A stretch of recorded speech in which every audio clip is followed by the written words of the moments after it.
You're one of the most creative people I know, and we'll dive into some of your cool concepts that we've been lucky enough to work with you on.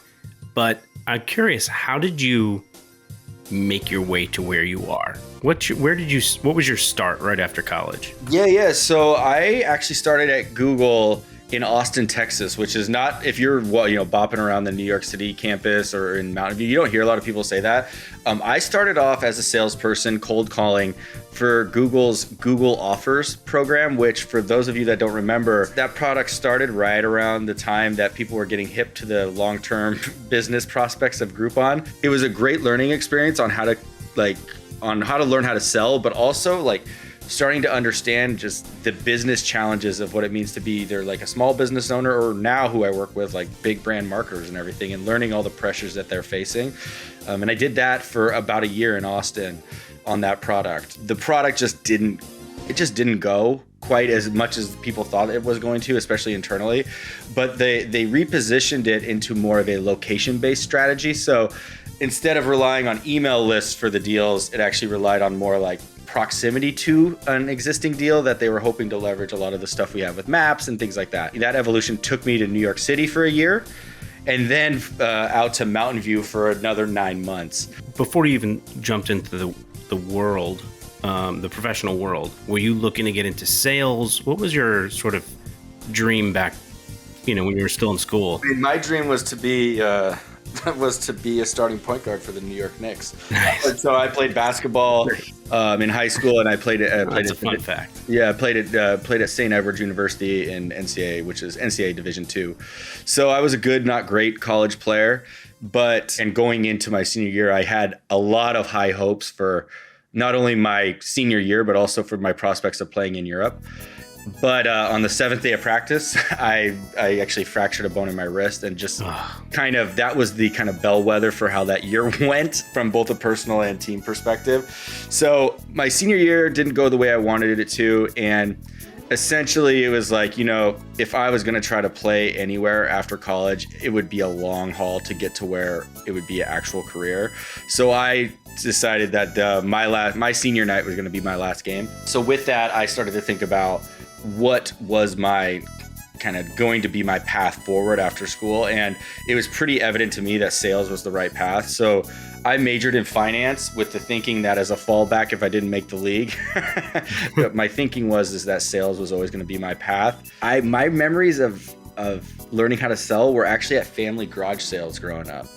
Oh, nice. Yeah, my dad was it still is, but he likes antiques a lot, but we were always having garage sales. It seemed like we were always having at least once every summer, but then we'd have one at grandma's house or what have you. And then eventually, by the time I was in like 3rd, 4th, 5th grade, I was the one kind of hustling those things and getting people there. Retail is something, or even food service, are great experiences for anybody in any industry. And I just think I tie so many things back.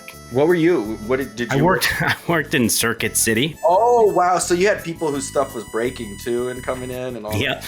Yeah. So I was selling CD players and stuff, but I learned that the commissions were better in the appliance section. So I went over there, but I was a terrible appliance salesman. And then the manager partnered me up with a woman who was their best seller, and I shadowed her for a day. And what I saw was when she was passionate about it, and she would dial it up and really just ham it up and just say, the thing about this microwave is that you could just push one button and it saves me so much time because my kids are running around and it just thaws out the chicken. And people would really instantly just cling to that. And I saw that it was about passion and confidence that you could sell anything. When you're starting in cold calling, I just remember my first job sitting on the Google sales floor. Is like, it goes kind of bad a lot. It can be brutal. And you can read the script, exact same thing I'm saying, but it's the energy you mentioned, the passion, the confidence, also the humanity and how you can, like the story you just told about the person you were shadowing. She didn't say, oh, this has this many voltage and this, that, and the other thing. She goes, oh, this is so great with how I can use it. And my kids are running around. Like, that's a story that we can all, connect with rather than like saying all the technical specs of the product. It's this skill that you picked up in your journey. And it was great in your early days at Google making cold calls. Mm-hmm. How did you make your way into the Creative Works division? During that Google offers cold calling phase, I bounced around for like 3 years, and I was paying my dues. You know, I was like figuring out where kind of what I like to sell, get in where you fit in, and that was that phase of my career.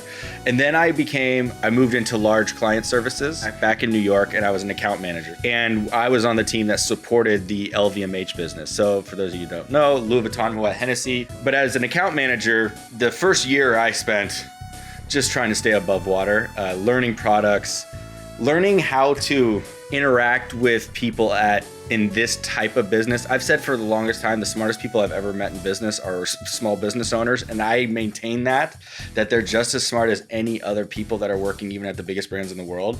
But the way in which you interact with them had to be different. So it took me a little while to figure out how I was going to connect with the folks that are working on these bigger brands, whether it be at the actual, advertiser and the client or the agency that I'd be working with. But after about a year, that started to get better. And when things started to evolve for me in how I worked with clients and how I sold Google products was when I started to think about the stories that I wanted to tell about a specific topic and a specific product. And I started really thinking about how I wanted to sell it rather than following a script. And it just so happened that was at the time when LVMH was becoming more and more interested in video. And obviously YouTube is a big part of that idea.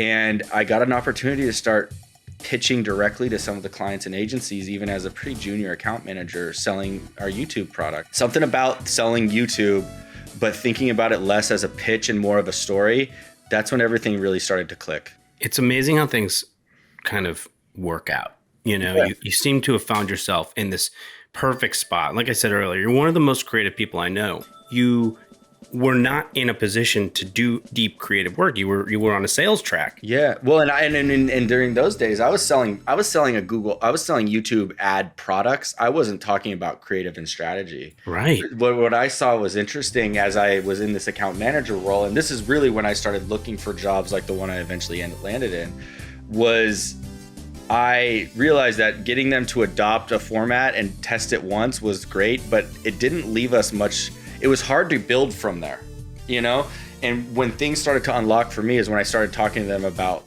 creative and messaging. And then it takes us to the part of the journey where we start. I mean, you're at Creative Works. Mm-hmm. And tell me a little bit about the first time you wanted to use video and sort of go beyond a pitch deck. As I grew on this team, we started to see a couple things. One is that we could make a deck, as simple, straightforward as possible, but nothing replaced having another person from my team in the room.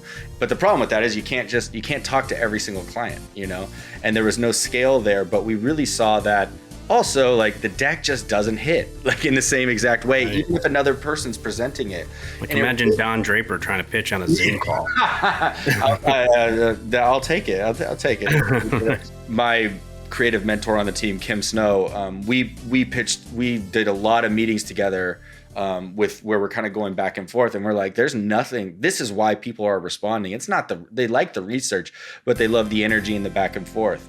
And so we just made a vow. It's like, you know what? We're always going to just make sure we use the buddy system, whether it's me and you, Kim, or you're with someone else. Always have two people, because that's the energy. That's what people are responding to. And then a little virus started coming up in the news, and we can't do in-person meetings. So we still have, just because COVID came and all that doesn't mean I had never been busier in my life. And I'm sure a lot of people who are listening to this would feel the same way. But the main thing that we realized is we had a lot of workshops that we needed to deliver. And a workshop can be anywhere between 2 hours. It could be as many as 5 hours. And how do I put this? That is just way too long for a workshop, especially over video conference. And so we figured we had all these things we had to deliver, and we're like, we had to figure out something different, because we did this one meeting with a client, and they were just bored. It was just boring hearing us talk over VC. We didn't just want to send the deck, so we just started brainstorming, and we're like, you know what? What if we did this? And what if we actually recorded the presentation in advance and did some nice editing, and put in a few supers and cut in the video examples? What if we did that, sent it a week in advance, and allowed them to watch on their own pace. And then about a week after we send it, we just meet with them for 30 minutes and they can ask us any questions. And you know what, to make it easier and to make us more prepared, we'll send them a form with that video so that they could submit their questions in advance. Kim, who's, Kim, she's like, yeah, let's try it. Like, why not? Let's try it. Such a supportive partner. Yeah, exactly. That's when I reached out to an account team friend of mine at Google to say, I remember, us talking about this before. Did you ever talk about it? Yeah, it didn't go anywhere, but blah, blah. Here's the guy. So I reached out to Mark, and then we did that very first project. It was for GSK, and it just worked. It was us with no lighting, barely anything. I put a little whiteboard up with some fun writing that said what meeting we were in, and then we just used our laptop cameras, and we had no microphones. That's right. And we just talked back and forth, and then I sent you guys the raw recording and listed out some edits and where to cut in some videos, and that was really how we started. It certainly has grown from there, and we'll get into the amazing things that you're doing now that we're lucky enough to work on with you. But you want to do something live, you want to have that energy of live. But what you saw was, let me polish it, and you were getting the client and pretty much your audience to say, yeah, we want to see that. They wanted to set you up for success, right? Part of a great idea is having the right support around it. Like, an idea by itself isn't enough. It's having people around you that'll let you execute it and support it and all that stuff. And for this first project we did with GSK, like, people were like, you know what? That seems like a smart evolution for getting the information to people in a way that it seems most digestible, given all of the glut of information we're having circa, May 2020. And we did the first one, and afterwards we were like, I think that went really well, because we sent the video and then we did the actual call with the clients. But we solicited feedback, and it was overwhelmingly positive, and not because of everybody specifically mentioned that they appreciated the format. And once I saw that, especially from the senior brand manager at GSK on this pharmaceutical brand, once I saw that quote, I had the evidence to say, you know what, we need to start figuring out how to do this on a more scalable, even more digestible model, because the proof point, even with this one meeting, was the feedback was strong enough that we knew it wasn't an accident, and we knew it wasn't lucky. The thing that is also really great about this model that as we started to discover is it also made us better as storytellers, because when you have an audience in a room or on a call, they could totally not be listening, but they're there. So you're like, oh, I held their attention. We can see when we post a video on YouTube and we share it out there, we know if people dropped off at certain points. So it also was then that was the cue for us. We're like, okay, we can't do a full normal hour-long presentation, but it's very clear that there's places across this story that are really popping with the audience. So then we're like, okay, let's continue to build on this. And you started, it was just Jeff and slides. And so for those of you who are just listening, obviously, the early days, what Jeff, you would do, which really helped us on the creative end, was you would put together these really detailed slide decks. And I think, obviously you're with Google, but I have a personal bias towards Google Slides anyway. The ability to use GIFs or GIFs, however you want to pronounce them, and video in those decks, you're almost sort of teeing up, you're building a really detailed storyboard. Because the way I've been wanting to really start telling stories, I was naturally building a more kind of script outline just with the slide decks. The problem is that even if you polish all that up, if you're just presenting with slides in a video, there's a limited amount of stuff that you can do. And I think that's where then we did that mic, then we did another one, and then for 2021, that's when we actually decided, let's make these into 10 to 15 minute pieces where we actually up the production value a little bit. And actually, we don't just present from the slides anymore. It's us just talking on camera, and we have, a little teleprompter off. And then we cut in everything and edit everything after the fact. And that was when, I don't know if you remember this. That was when we're like, here's your script, here's your storyboard, but we need your help in adapting this to video, because we don't just want to cut in slides anymore. Right, and then we started picking it up, and that's when we started bringing in full animation. Yeah, exactly. So that sort of next phase in this was taking the slides, and now we're using an animator to, from scratch, from a blank canvas, build these things that come from your brain, and certainly that of our team. But yeah, let's talk about that, because I thought there was some videos there that especially cookieless customization is a video that we worked on with your team where it was, I thought, a perfect mashup of a user-generated content, which is video that was recorded on a cell phone or a laptop, combined with like really high-end animation. Yep. And it just moved, right? Yep. There's been three things that we've made that I think has been like proof points. One was the more classic video that was, I think, about 11 minutes long, which was Pump Up the Volume, which is about sound design and video. Yeah, that was the OG. That was the one. That was the one where we really figured out together what our look was going to be from an aesthetic standpoint. So you guys took all the stuff that we had been doing on Creative Works, both the decks that I've made, but also the templates and the logos. And we created a language for video that really borrowed from that. So that was the first one. Then we got into this piece that my friend and colleague Rebecca did with you guys called Cookieless Customization.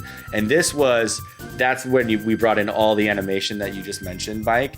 And that's when we also realized that there's more room to take this from a production standpoint because we've nailed it from a content perspective. The story is tight, we're holding people's attentions, but it's still just us on camera with maybe a little bit of lighting and all that. And then that's when, after that cookieless customization hit, and we shared it, and people just wow, a complex topic was made very much more easy to digest with this video. And then the ask came from our executive director, Ben Jones, to say, hey, you've proven that this works. People like it. Now make it look awesome. Well, that takes us to what has been your sort of in the back of your mind dream for the last couple of years. Yeah. So one of the things I loved growing up was old talk shows. So I'm still a sucker for Colbert, on CBS, but I loved Letterman. We could actually communicate our learnings through a talk show format. And that we could utilize people's love, just like me, of Letterman and kind of the classic late show format as almost like these signposts to help pull them through the story. So we're giving them this format that they're familiar with. We're giving them these references that they love, but we're communicating all of our guidance and learnings and all these fun stuff in that format. We were refining and everything. And when Ben told me that he really wanted, to push me on the production side, I go, this is the time to see if this would actually work. And so thus the Creative Caviar show was born. And the name obviously plays off of Creative Works, but we wanted to name it something because what's the richest food but also small and it doesn't make you full. I emailed you and a creative director at Sorrentino, Wade Shields, and I go, is this possible for us to make something like this? And then Wade's response was, pardon my French, fuck yeah. Yeah. And I knew I had the right partner.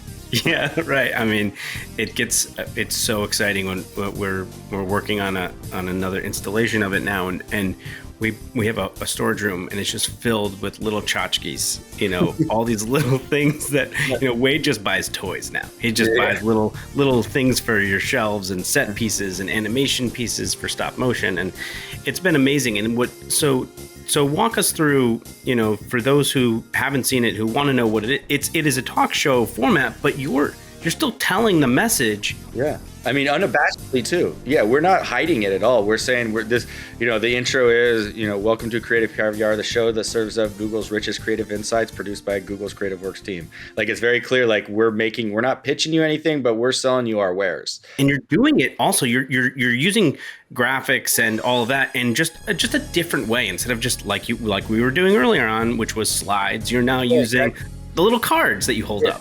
Well, that I mentioned when I was explaining the concept, the idea of the reference helping pull people through the story. So what we've learned is that nostalgia, particularly nostalgia as form of a beloved reference, is a great way to kind of re-hook someone's attention if they're starting to tune out. So for those of you who haven't seen, one of the things we did in the first episode, we made sure to have note cards. That had the logo on it, just like Johnny Carson would, just like David Letterman would, just like Stephen Colbert would, just like Jay Leno would. Whoever your late night show, they have those cards. So what we did was we wanted to start off, and we had this game where we wanted to communicate a specific slide that was in this report that we made. So instead of showing a slide on the screen, we actually printed one out on one of those old school note cards and held it up instead. And the first thing someone said to me when they saw it, they go, oh my God, I love those old note cards. And it's that's exactly what we're talking about. It's because the late show format has so many beloved little shticks, little games, like the amount of things that you could reference to help hold people's attention while you're talking about something that has been integral to our success.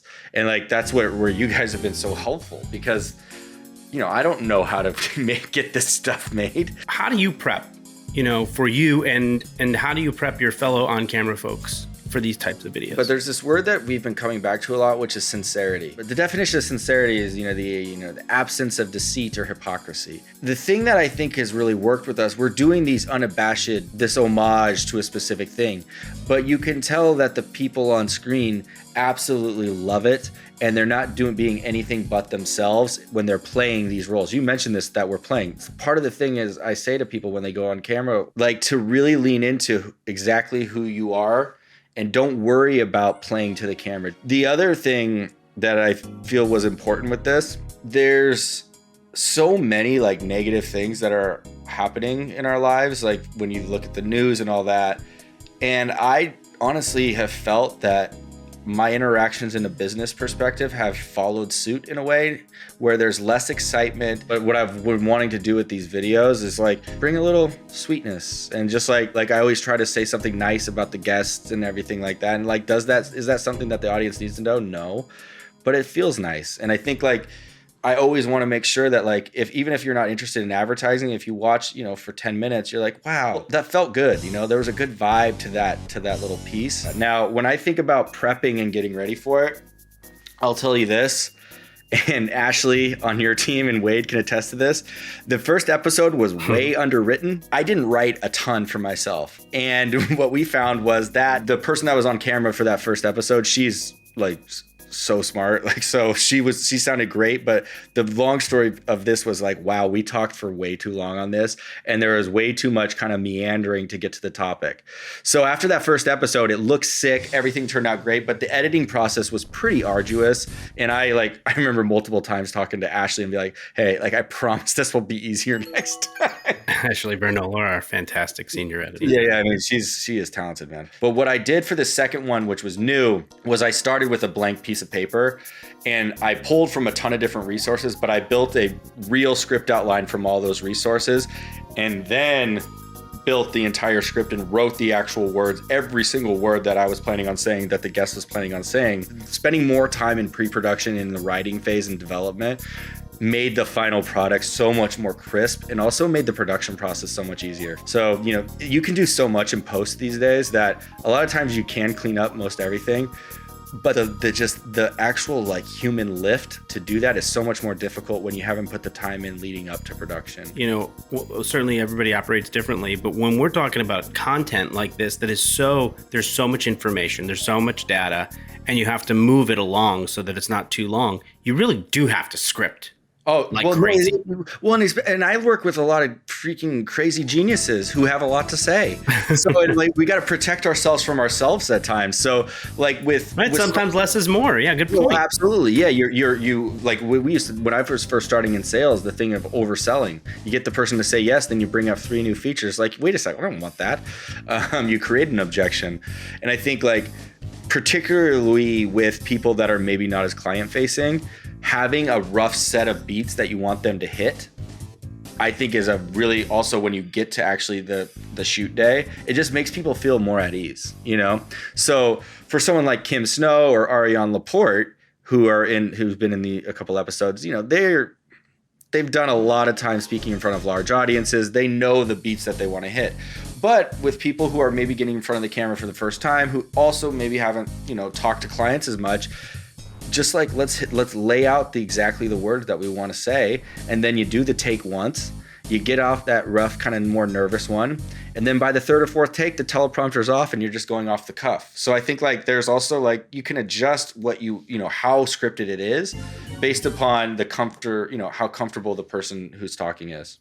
That's a really good point. Mm-hmm. So if I always tell people when you want to script something like a presentation, maybe that you're in a room, an ideal situation is you script the heck out of it, and then eventually you read it and you read it and you read it, and maybe you even handwrite it out, and then eventually you're working off bullets. But what I realized is you don't write out a script so that you can read it during the presentation. You write out the script so you can freaking know what you want to say. That's so you exactly don't need it done. And I think that's the kind of bridge, because everybody always says, I know people say this, I don't want to seem scripted. No, it's like, you got to do the writing first, and then you can get to where you feel more off the cuff. Sorry for interrupting you, but that's exactly right. And see, the fact that you came to that realization on your own only just, punches up the fact that that's the best way. It's like, you really do need to script the hell out of it. Mm-hmm. And then ideally you've done a few takes, you've done enough practices that, you're not saying it, because then you're overproduced. So you're not overproduced. And your stuff is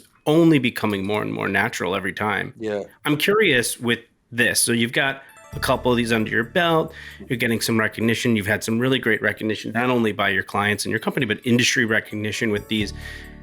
Have you been getting, either solicited or unsolicited, really good advice from people about A, being on camera, or B, just kind of producing this type of content? So the biggest feedback I've gotten is, one, people always have ideas on stuff.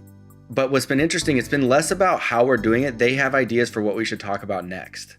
And now that is like, it doesn't get any better than this, because, I'm protective of certain ideas and everything. Yeah. I think a lot of times, especially people that aren't as creative focused as we are on my team, they maybe deliver sometimes some notes that aren't necessarily surrounded with the tact and nuance that you maybe need when giving creative feedback. But what's been interesting, there hasn't been a ton of that. It's really been about, you guys should cover this next. I mean, that's the best kind of feedback. They want more. Yeah, exactly. And, we're really thinking about that this is going to be a tentpole of our content strategy from a team perspective. We're going to make this almost definitely a tentpole of the Caviar format, a tentpole of what we do from a content perspective. But we really want this work to be part of what people see when they look at creative works from the outside, from the external perspective. So if you've seen on our YouTube channel, we have all the Caviar content front and center. And we think it's just a great way to showcase all of our research, all of the work, but also some really, really amazing people on our team that are behind the scenes. People see my boss, Ben Jones. People see people like Kim Snow and my friend Matt Lindley, but they don't always see some of the people that are doing all of the research that bring our team's work to life. So it's been fun to have that out there too. I'm curious too. Now, obviously building on what you just said, is you don't want to sort of, tell everybody all your secrets and ideas, but are there things that are out there, concepts, methods in content marketing and just, delivering video messages that you think this is cool? What's next? What's neat? What's interesting? What I think is next is actually something that's been around for a long time. So I'm going to just kind of paraphrase what a lot of people have been talking about, but the metaverse stuff, I understand that a lot of people are excited about it, but it's just it's not something I'm super interested in right now. And it seems like that there's been more and more excitement about the metaverse and new technologies like that, there's also been a return to good old-fashioned storytelling. And the thing that I found really interesting during COVID is thinking about the most popular things that I was watching. It had nothing to do with a new technology. It just happened to it all came down to story. So my example for this is the show Hot Ones. Are you familiar, Mike? I am not. So Hot Ones is this Q&A show. Oh wait, is this the Wings show? Yes, exactly. There's all this fancy stuff out there. And why is a show with two people eating hot wings, answering questions, connecting with people amongst all the other options and everything? What I realized is that going back to the writing, the reason why that show works is the gimmick is good and the gimmick's a good hook, but the questions are so good. The questions that the host, Sean Evans, asked, and I definitely have tried to model I've tried to learn from him just as much as I've learned from the late night talk show host when I've been doing these. I've only done a couple, but trying to really see the reason why this show works so well is his questions are so damn thoughtful and just so unique. And imagine, he's interviewing celebrities, so they've been asked everything under the sun. And so and he does the work to find that. And because of that, the answers he gets, the response he gets, the energy of the guest is just totally different. So that's a long-winded way of saying that I am most excited about getting back to good good old-fashioned storytelling. Utilizing new technologies as they're useful, as they make sense, but always thinking about story first. And if I was talking to any aspiring content marketers or people that are trying to, pivot from a more paid media perspective to thinking about a holistic content strategy, story, all about story. I think that's by far the most important thing. And then once you do have good story and you have a good overall, thinking on what you want to do, maybe that's a place where then something like an AR or a VR comes into play or something like that. But a lot of times it feels like that we're so excited about the technology that we think we can just utilize. We can't, you can't make chicken salad out of chicken shit. That was when basketball coach told me. And a lot of times I do feel like that the new technology is so exciting that we forget that technology is still the purveyor of the story. It's still the thing that communicates the ideas. And you can't skip those parts just because you have the cool technology, if that makes sense. That makes, honestly, perfect sense. And it's, I think, a common thread that I hear from people in so many different ways that it always does come down to the basics, doesn't it? Mm-hmm. Having a good conversation, or you can have a great microphone, or you could have a really bad microphone, but if it's a good conversation, no one cares. And then what's interesting though is when you do have those cool concepts, then when you do have the cool technology, it works even better. Yeah. So let me hit you with a good film one. Jurassic Park. Have you rewatched that recently? It's my favorite movie. I think of all time, and it's pretty. Still, I'm not ashamed to say it. Yeah, well, you shouldn't be. But what's so astounding to me about watching that movie now is how good the special effects are. And the reason why is there was a blend of this fancy CGI and all that, but also like good old-fashioned stuff that you would see like from Jim Henson's studio, or there was a blend of old school like craft and new school technology. Like, it's really interesting. Another movie that's like that? Have you ever seen The Thing? You know what? I haven't. No, see, The Thing is interesting because they built all that stuff from scratch. Indiana Jones is like that too. Like where there's this mix of technology, but also just like they actually did the groundwork to create an environment that made it look real. And like when you watch Jurassic Park or see that boulder in Indiana Jones, you're like, that's like really a dinosaur coming at me. And there's something about that mix of both the human element and the machine element, the technology plus the actual people doing it, that really, I think that's where the magic comes from anyway. Listen, it ties together with what you were saying earlier about you gotta do the work. Mm-hmm. You have to prep, and it just makes the content infinitely better. You and I feel like talk for hours about this stuff. Yeah, we can. Yeah. We can do a whole podcast series. Me and Mike always can chat about this type of stuff. But to let you carry on with your life, I do have a few questions that we like to kind of end with. The first one is, what is your favorite part of going to work each day? What do you love about your job? I love making something. I have this rule where I need to have a certain percentage of time that I can do the meetings, but I can't be in meetings all the time. And so like anything that gets me making stuff, where I get the most like just sheer joy out of though is the collaboration process. And like to use our little projects together, like what I love about it is like you come on and 20-ish people in a pretty confined area, but everybody is doing exactly what their job is to the best of their ability. And there's something about that just really is satisfying. So especially like I would say collaboration, but specifically the type of collaboration where everyone knows what they're doing. There's a person leading the charge, but everybody is just doing what they know how to do best. No one's micromanaging. And then by the end of it, all of a sudden there's a show.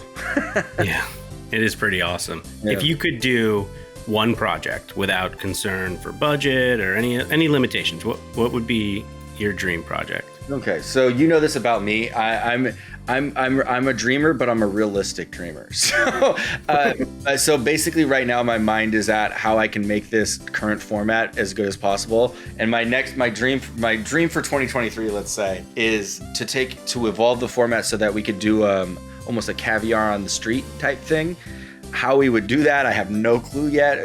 We'll figure it out eventually. But I want to do something that incorporates that's out of the studio, off of a set, and actually out in the real world. Which obviously there's a lot of other pieces we'd have to get into. But I think that's the next thing I want to do is to do something that's outside the studio. There's a show called How To with John Wilson that's on HBO, And he's, his is a really specific thing, but there's something that he's doing in there that has a lot of pathos. There's this just something about his storytelling and the way he uses New York City as a backdrop to convey his ideas is really appealing to me.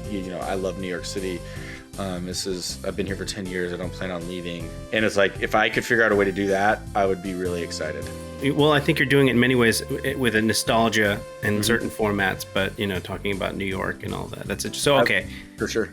Outside of, production, what's a bucket list item? Not work related, nothing. What's a bucket list item for Jeff Miner in your life? In the same year, I would love to go to both the Cannes Film Festival and then Sundance. Going to as many shows, as many movies as possible, having the all access, the VIP.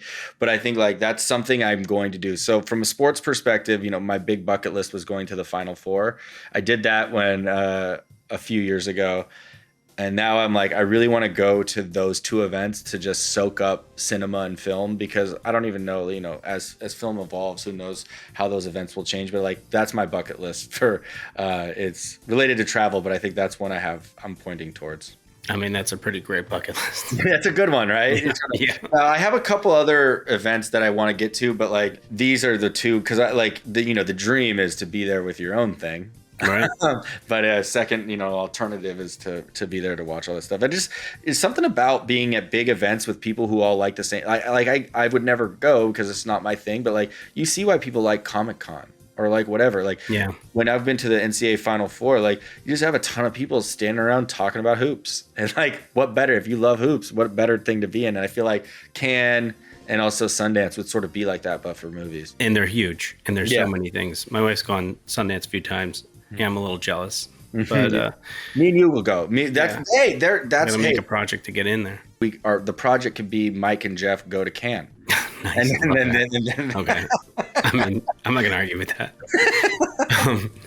Jeff Miner, listen, there's so many things that I could say that I would love to just say publicly. In brief, I will say thank you for being a partner, for collaborating with us, for trusting us, this little company that we've now been lucky enough to grow together in our projects.